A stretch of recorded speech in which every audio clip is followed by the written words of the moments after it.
हे भरतकुल प्रबर आमे बलवानकर काम वर्जित बल प्राणीमानकर धर्मर अवरोध कामस्वरूप अटु। अप्राप्त वस्तुर प्राप्ति विषय जो इच्छा ताहाकु काम एवं रजगुण उत्पन्न बोली ताहाकु गजस बोला जाए। और अभिलाषित पदार्थ प्राप्ति हेले अधिक पदार्थ पाइबा विषय जो तृष्णा हुए ताहाकु राग कहुए एवं ताहार तमगुण युक्त हेले तामस नाम कथित हुए। श्री भगवान कहते जे आम्भे बलवान लोक मान कामक वर्जित बल अर्थात स्वधर्म अनुष्ठान सात्विक बल अटु। पुणी धर्म विरुद्ध अर्थात धर्मशास्त्र अनुमोदित काम चेष्टा जहाँद्वारा कि मनुष्य केवल निजर विवाहित स्त्री सहित पुत्र कामनार रत हुए। आम्भे से काम अटु। फलगत है कि मनुष्य जो वृत्ति पवित्र विशिष्ट ताहा ही भगवान विभूतिर विकास अटे। सात्विक राजस तामस जिते प्रकार भाव अच्छी से सब सब आम्भ ठार उत्पन्न बोली जान। आम्भे से सब भावर अधीन नहु किंतु सेमाने आमर अधीन अटंती। काम क्रोध काम दम तितिक्षा उपरति प्रभृति सात्विक भाव और प्रीति दर्प काम प्रभृति राजस भाव और शोक मोह क्रोध प्रभृति काम स्वभाव एम सब आम्भ ठार उत्पन्न बोली जान। ये सब भाव मनुष्य कर्मगुण जात बोली सुधा प्रकृत में आम्भ ठार जात बोली जान। कहीं गुण सबू प्रकृति जाति प्रकृति आम्भ ठार जात और आम्भे सबू पदार्थर सनातन कारण एम समस्ते आम्भ ठार जात होती। साधारण जीव जपरी सात्विक राजस तामस भावर अधीन आम्भे से सब भाव न था अर्थात भाव मान अधीन नहु मात्र से आमर अधीन अटंती।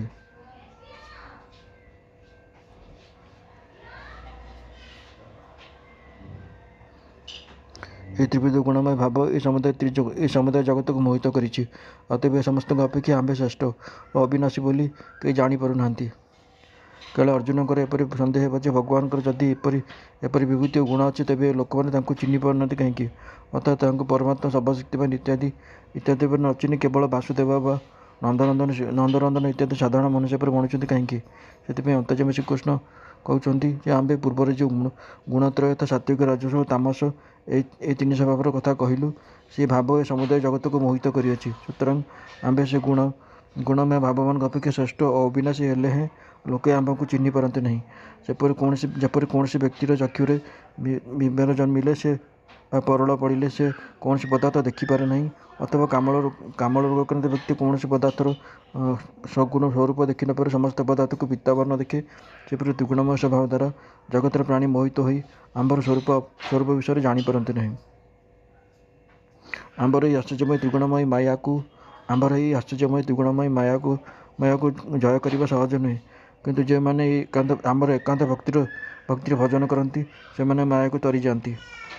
श्री भगवान कहले आम्भ माया तरीबा सहज कथा नुहे कहीं से माया दैवी अर्थात अलौकिक व आश्चर्य रूपा पुणी त्रिगुणमयी अर्थात सत्व रज और तम गुणमयी जेपरी कौन रज तीन प्रसूय व तीन क्षीय हो प्रस्तुत हेले ता छिन्न करने सहज नुहे।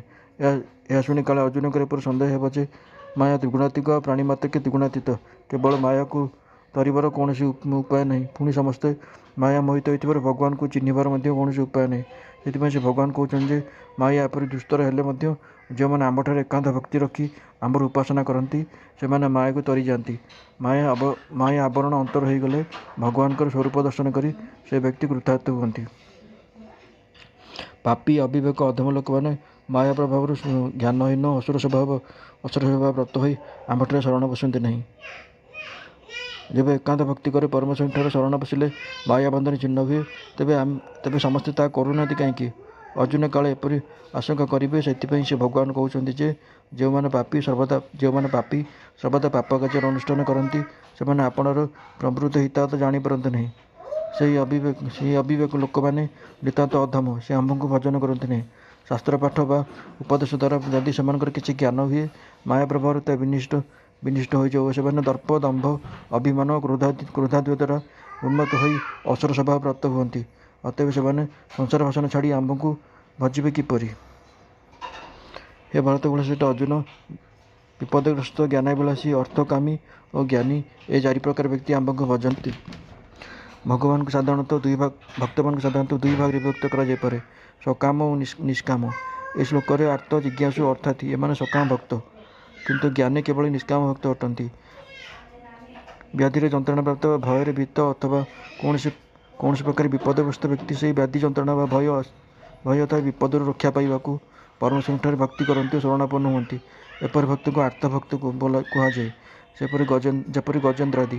ଆତ୍ମଜ୍ଞାନ ଲାଭ କରିବା ଇଚ୍ଛାରେ ଯେଉଁମାନେ ଭଗବାନଙ୍କଠାରେ ଭକ୍ତି କରନ୍ତି ସେମାନେ ଜିଜ୍ଞାସୁ ଭକ୍ତ। ଯେପରି ଅର୍ଜୁନ ଓ ଉଦ୍ଧବ, ଯେଉଁମାନେ ଇହଲୋକରେ ହେଉ ବା ପରଲୋକରେ ହେଉ କୌଣସି ଅର୍ଥପ୍ରାପ୍ତି ବା ଫଳସିଦ୍ଧି ନିମିତ୍ତ ଈଶ୍ୱର ଆରାଧନା କରନ୍ତି ସେମାନେ ଅର୍ଥାତୀ ଭକ୍ତ।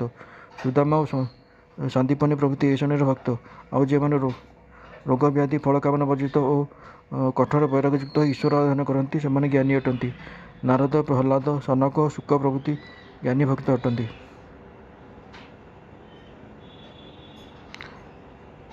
ସେହି ଚତୁର୍ବିଧ ମନୁଷ୍ୟମାନଙ୍କ ମଧ୍ୟରେ ନିତ୍ୟଯୁକ୍ତ ଓ ଅଦ୍ୱୈତ ଭାବରେ ଜ୍ଞାନୀ ସର୍ବଶ୍ରେଷ୍ଠ ଅଟନ୍ତି, କାହିଁକିନା ଆମ୍ଭେ ତାଙ୍କର ଅତ୍ୟନ୍ତ ପ୍ରିୟ ଅଟୁ ଓ ସେ ମଧ୍ୟ ଆମ୍ଭର ଅତ୍ୟନ୍ତ ପ୍ରିୟ ଅଟନ୍ତି। ଚାରି ପ୍ରକାର ଭକ୍ତ ମଧ୍ୟରୁ ଆର୍ତ ଭକ୍ତ ଆପଣାର ଆରୋଗ୍ୟ ନିମିତ୍ତ ସୂର୍ଯ୍ୟଙ୍କର ଉପାସନା କରନ୍ତି ଅଥବା ବିପଦରୁ ଉଦ୍ଧାର ପାଇବା ପାଇଁ ଦୁର୍ଗତି ତାରିଣୀ ଦୁର୍ଗାଙ୍କର ଭଜନରେ ଅଥବା ତାରା କାଳୀ ପ୍ରଭୃତିଙ୍କ ସେବାରେ ନିଯୁକ୍ତ ହୁଅନ୍ତି। ତତ୍ତ୍ୱଜ୍ଞାନ ଲାଭ କରିଥିବା ନିମିତ୍ତ ନାଶିନୀ ସରସ୍ୱତୀ ବା ତତ୍ତ୍ୱଜ୍ଞାନଯୁକ୍ତ ବା ତତ୍ତ୍ୱଜ୍ଞାନ ଲାଭ କରିବା ନିମିତ୍ତ ଅଜ୍ଞାନ ନାଶିନୀ ସରସ୍ୱତୀ ବା ଅଥବା ଗଣେଶଙ୍କ ପୂଜାରେ ପ୍ରବୃତ୍ତ ହୋଇପାରନ୍ତି। ଅର୍ଥାତ୍ ରତ୍ନ ଅର୍ଥଲାଭ ପାଇଁ ଲକ୍ଷ୍ମୀ, ଧନ ବା କମଳା ଅଥବା କୁବେରାଦି ଦେବତାଙ୍କର ଆରାଧନାରେ ମନପ୍ରାଣ ସମର୍ପଣ କରିପାରନ୍ତି। ମାତ୍ର ନିତ୍ୟଯୁକ୍ତ ଜ୍ଞାନୀ ଭକ୍ତ ପରମାତ୍ମାଙ୍କୁ ଅତ୍ର ଦର୍ଶନ କରୁଥିବାରୁ ତାଙ୍କ ଭିନ୍ନ ଅନ୍ୟ କୌଣସି ଦେବତାଙ୍କ ଆରାଧନା କରନ୍ତି ନାହିଁ। ସେ ପରମାତ୍ମାଙ୍କୁ ଛଡ଼ା ଆଉ କିଛି ଦେଖନ୍ତି ନାହିଁ କି ଶୁଣନ୍ତି ନାହିଁ ବା ଅନ୍ୟ କଥା ଭାବିବାକୁ ଅବକାଶ ପାଆନ୍ତି ନାହିଁ। ଏଥିପାଇଁ ସେ ସମସ୍ତ ଭକ୍ତଙ୍କ ଅପେକ୍ଷା ଶ୍ରେଷ୍ଠ ଅଟନ୍ତି। ପରମେଶ୍ୱର ତାଙ୍କର ଅତ୍ୟନ୍ତ ପ୍ରିୟ ଓ ସେମାନେ ମଧ୍ୟ ପରମେଶ୍ୱରଙ୍କର ଅତ୍ୟନ୍ତ ପ୍ରିୟ ଅଟନ୍ତି। ସେ ସମସ୍ତ ଚାରି ପ୍ରକାର ଭକ୍ତଯାକ ଶ୍ରେଷ୍ଠ, କିନ୍ତୁ ଜ୍ଞାନୀ ଭକ୍ତ ଆମ୍ଭ ମନରେ ନିଶ୍ଚୟ ଆତ୍ମସ୍ୱରୂପ ଅଟେ, କାହିଁକିନା ସେ ଆମ୍ଭଠାରେ ମନ ଲଗାଇ ସର୍ବଶ୍ରେଷ୍ଠ ଗତି ସ୍ୱରୂପ ଆମ୍ଭଙ୍କୁ ଆଶ୍ରୟ କରିଥାନ୍ତି। ଆର୍ତ ଭକ୍ତ ତିନି ପ୍ରକାର ଭକ୍ତମାନଙ୍କ ଅପେକ୍ଷା ଶ୍ରେଷ୍ଠ ଅଟନ୍ତି। ଅଭକ୍ତମାନଙ୍କର ପୂର୍ବାଚିତ ପୁଣ୍ୟ ନଥିବାରୁ ସେମାନେ କଦାପି ଆମ୍ଭଙ୍କୁ ଭଜନ୍ତି ନାହିଁ। ମାତ୍ର ଆର୍ତ ଭକ୍ତମାନେ ସକାମ ଅର୍ଥାତ୍ ଫଳ କାମନାରେ ଆମ୍ଭଙ୍କୁ ଭଜୁଥିଲେ ହେଁ ପ୍ରକୃତି ବୋଲି ଅଭକ୍ତମାନଙ୍କ ଅପେକ୍ଷା ଶ୍ରେଷ୍ଠ। ମାତ୍ର ସେମାନେ କେବଳ ଫଳ ନିମିତ୍ତ ଅଥବା ଆରାଧନା କରୁଥିବାରୁ କାମନାର ତାରତମ୍ୟ ଅନୁସାରେ ଆମ୍ଭେ ତାଙ୍କର ଅଳ୍ପ ବା ଅଧିକ ପ୍ରିୟ ହେଉ ଏବଂ ସେମାନଙ୍କର ଆରାଧନାର ନ୍ୟୁନାଧିକତା ଅନୁସାରେ ସେମାନେ ଆମର ପ୍ରୀତିର ପାତ୍ର ହୁଅନ୍ତି। କିନ୍ତୁ ଯେଉଁ ଜ୍ଞାନୀ ବ୍ୟକ୍ତି ପ୍ରକୃତାତ୍ମା ହୋଇ ଅର୍ଥାତ୍ ଆମ୍ଭଠାରେ ମନୋନିବେଶ କରି ଆମ୍ଭଙ୍କୁ ସର୍ବଶ୍ରେଷ୍ଠ ଗତି ବୋଲି ଆଶ୍ରୟ କରନ୍ତି, ଅନ୍ୟ କୌଣସି ପ୍ରକାର ଫଳ କାମନା ନ କରନ୍ତି, ସେ ଆମ୍ଭଙ୍କୁ ଅତ୍ୟନ୍ତ ପ୍ରିୟ ବୋଲି ମଣୁଥିବାରୁ ଆମ୍ଭେ ତାଙ୍କୁ ଆପଣାର ଆତ୍ମସ୍ୱରୂପ ବୋଲି ଜାଣୁ। ଏହା ନିଶ୍ଚୟ କଥା, ଏଥିରେ ସନ୍ଦେହ ନାହିଁ। ଅନେକ ଜନ୍ମ ପରେ ଜ୍ଞାନୀ ବ୍ୟକ୍ତି ସମସ୍ତ ଜଗତ ବାସୁଦେବ ସ୍ୱରୂପ ଏପରି ସ୍ଥିର କରି ଆମ୍ଭଙ୍କୁ ଭଜନ ବା ଲାଭ କରନ୍ତି। ମାତ୍ର ସେପରି ମହାତ୍ମା ଅତି ଦୁର୍ଲଭ। ଭଗବାନଙ୍କର ସ୍ୱରୂପ ଜାଣିବା ସହଜ କଥା ନୁହେଁ। ବହୁ ଜନ୍ମ ଅତୀତ ହେଲେ ସେହି ଜନ୍ମର ପୁଣ୍ୟ ଫଳରେ ଜ୍ଞାନୀ ହୋଇଥିବା ବ୍ୟକ୍ତି ଜଗତକୁ ବାସୁଦେବ ସ୍ୱରୂପ ଦେଖନ୍ତି, ଅର୍ଥାତ୍ ଜଗତ ମଧ୍ୟରେ ଯେ କୌଣସି ପଦାର୍ଥ ଦେଖନ୍ତି ବାସୁଦେବଙ୍କ ସତ୍ତା ଭିନ୍ନ ଅନ୍ୟ କାହାଠାରେ ଭକ୍ତି କରନ୍ତି, ସେ ମହାତ୍ମା ଅଟନ୍ତି। ସେପରି ମହାତ୍ମା ଅର୍ଥାତ୍ ସମସ୍ତ ଜଗତକୁ